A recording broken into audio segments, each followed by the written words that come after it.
A lot of people will say that the Carabao Cup final, Arsenal losing 3-0 to Manchester City, has just highlighted the long-standing problems that have been within the club for many and many a year now. Lots of fans know about it. We're always talking about it. And the problems just don't seem to be going away. What did it for me was that Gary Neville was actually quoted the other day saying it's a dark, dark day for football. There's at least 3 or 4 teams in England alone that play better football than Arsenal.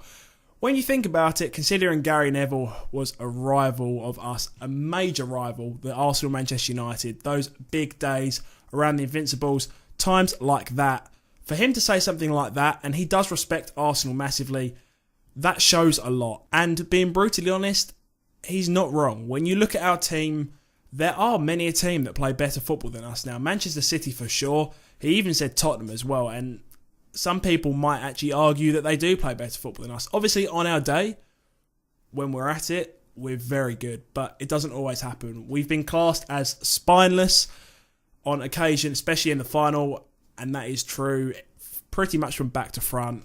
Mustafi for the goal, the first goal, he literally got a tiny little elbow, just gave up, trying to protest towards the ref. Why would you do that? You know in football, you play to the whistle, and then if the whistle goes, the foul's given. But no, he just had that little nudge. That put him off. He was complaining. Aguero goes and scores. For the second goal, I believe it was Ramsey and Granit Xhaka. They're more or less jogging back. Like, where's the desire to actually get back? We don't really have that solid holding midfielder. Nobody knows what type of midfielder Granit Xhaka is. I don't even think Granit Xhaka knows, for one. So that's already one down. We sold Coquelin and we haven't replaced him. So when you have that, the players aren't running back. What can you do? Jack Wilshere tried his absolute best. You can't fault him for that, but it just didn't work out. You can't do it on your own.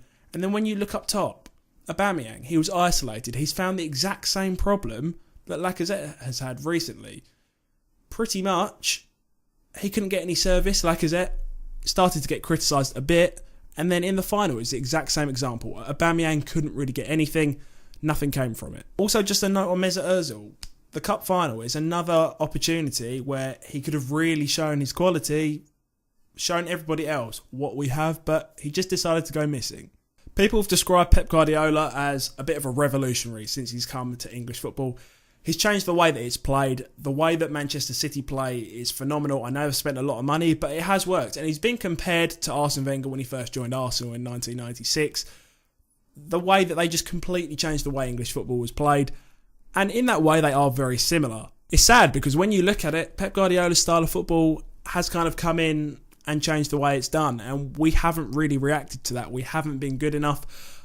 I don't know what you'd bring it down to. It could be the players themselves, the manager and the motivation there, or the board. I'm sure all of you guys will have your own opinions on that. I won't share mine too much, but I'll let you guys kind of talk it out in the comments. But it could be either of those 3 things, or it could be all of them together. But we all know it's all very good to say and very safe to say that something needs to change at the club. We can see that change is needed, but when is it actually going to happen? Arsene Wenger more than likely will stay in his deal until the end of it. He said he will never break a contract.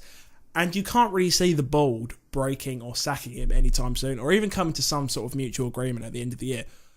So we could be in for another year of this at least.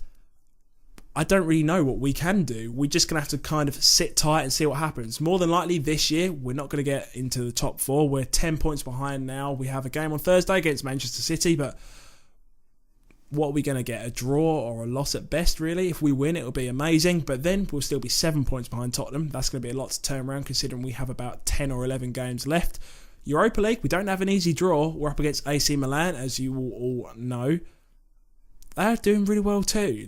I think they're undefeated in the last 10 matches that they've played, which is no mean feat, especially in the Italian league. So what happens? If we get knocked out of that, this season has been a bit of a failure. But even if we get through and win the Europa League, it can still be classed as a failure, but then the board might class it as a success because we've got into the Champions League. There's so many different factors and so many different issues, but eventually they'll get sorted out. It's just when that's going to happen. Fans are getting impatient. All I can say is that we just have to stick by it at the moment, get through the tough times. We don't know how long it's going to be a tough time for, but get through it and hopefully it'll be sorted eventually. I completely understand that saying hopefully something will change isn't good enough for fans. We expect something to be done straight away, but just looking at the state of the club at the moment, the players, the management and the board, I don't know what is going to happen anytime soon. I don't think there will be any major changes, which is the worst part because, like I said before, we can see that we're very stationary or at least in a decline. So let me know what you think. I'm very interested to hear your thoughts as well. Let me know down below in the comments. I hope you did enjoy this video as well. If you did, hit that like button. This is the first episode of my The Recap series where I'm pretty much going to be talking about anything football related that you want me to do. Anything at all, actually. Anything. It doesn't even have to be football related. So if you want me to talk about something else, once again, let me know down below. I hope you did all enjoy. We will get through this tough time eventually. I'll see you all next time.